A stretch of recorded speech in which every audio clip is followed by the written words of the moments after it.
Brother Abel's asked me to give my testimony tonight. He told me what I was going to speak about. I didn't have any problem identifying it, but it was something that hit home with me. Got to see a lot of friends here tonight that I haven't seen in several years, and I've been meaning to come to one of the Sons of Thunder's meetings for a long time, and every time I'd put it on my calendar and something would happen, I'd get called out of town or something would come up, and sometimes I forget because I am in my late 40s, Brother Mark attested to, so sometimes memory. But for those of you that know me, I love to hunt, and that's one of my passions when I'm not in the church or working with someone close by. It's one of my passions. But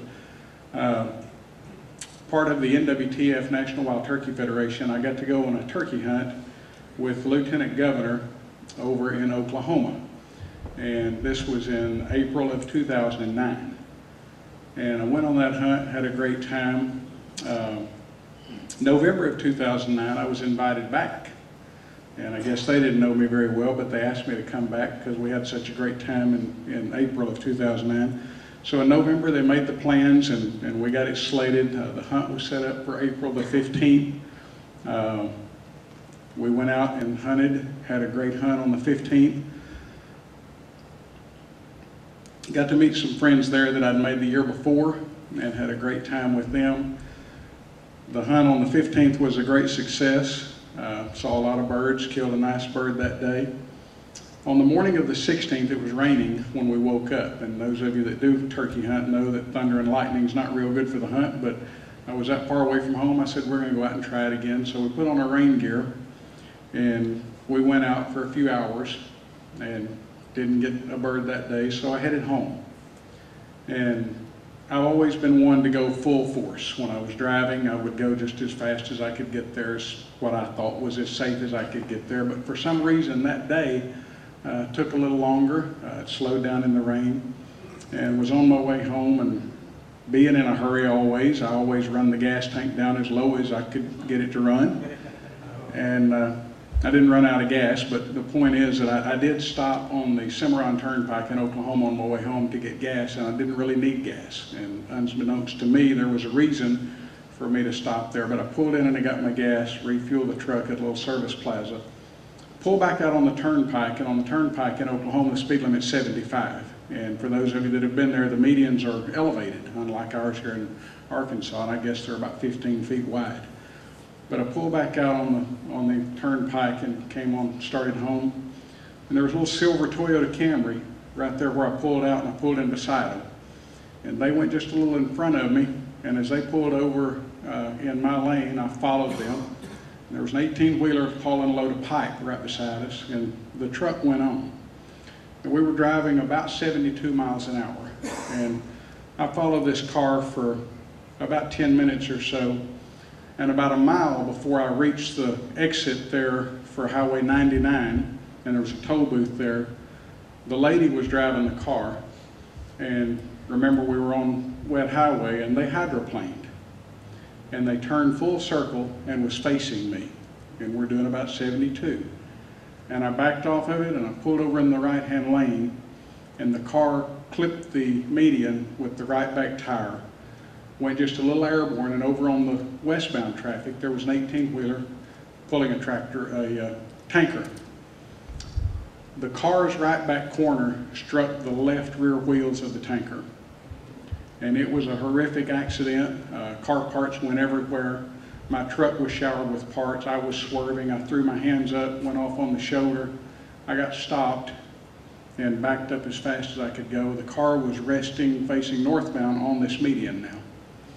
And when I ran up to the car, I grabbed my phone real fast. I dialed 911, and I grabbed my rain gear out of the back, which, as it was raining and we'd hunted that morning, I'd left it right on top in the back on my luggage, and I grabbed the rain gear and threw it on the coat, took off running to the car after I talked to 911.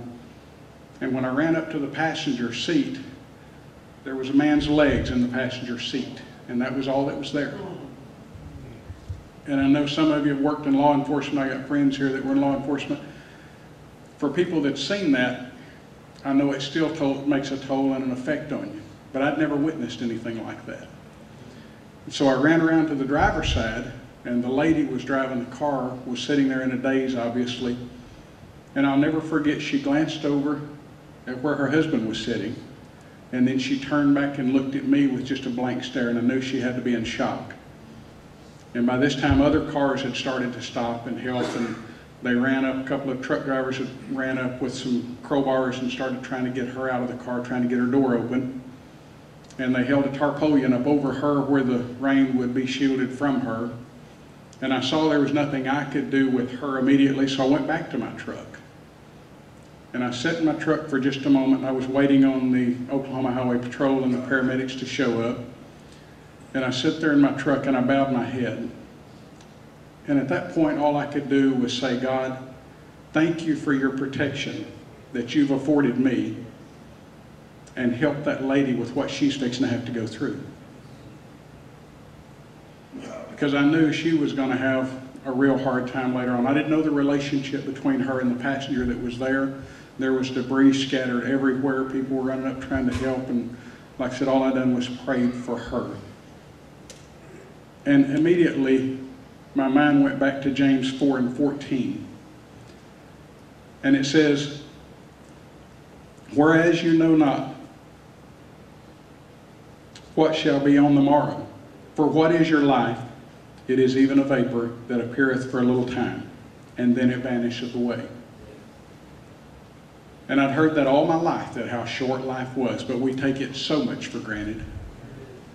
This gentleman that was in the passenger seat didn't have a clue that that would be the shirt that he was going to die in. He had on a blue shirt. And he didn't know that that was going to be the shirt that he was going to put on, he's going to die in. He didn't know that morning when he had his cup of coffee at breakfast that that would maybe be the last cup of coffee he was going to have.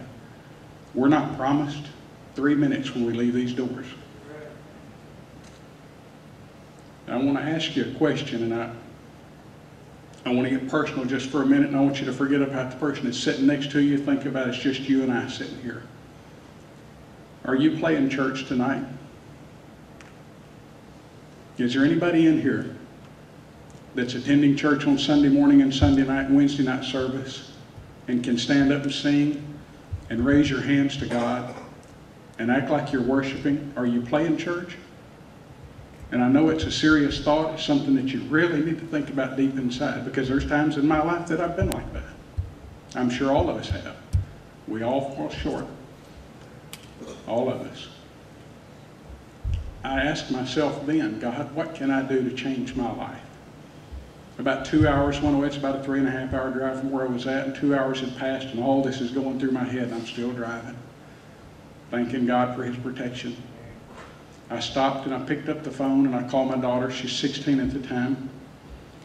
I said, Callie, I got a question for you. Are you serving God with all your heart?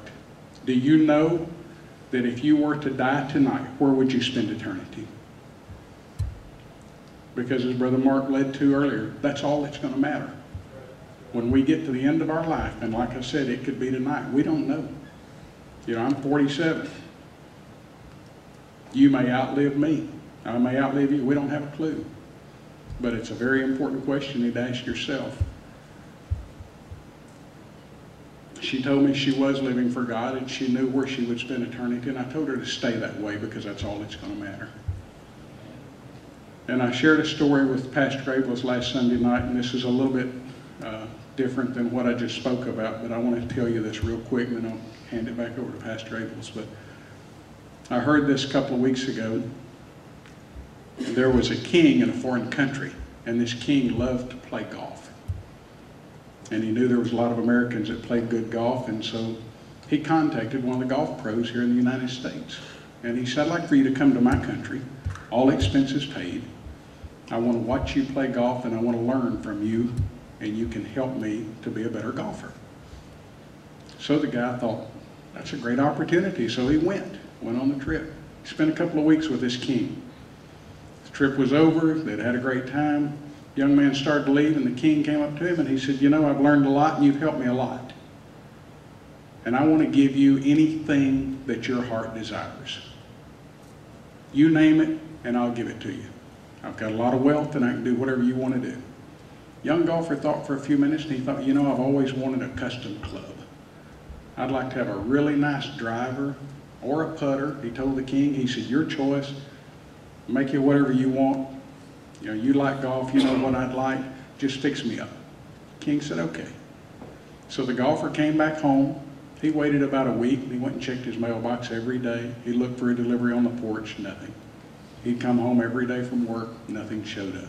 About 3 weeks had went by, and he thought, well, maybe the king forgot.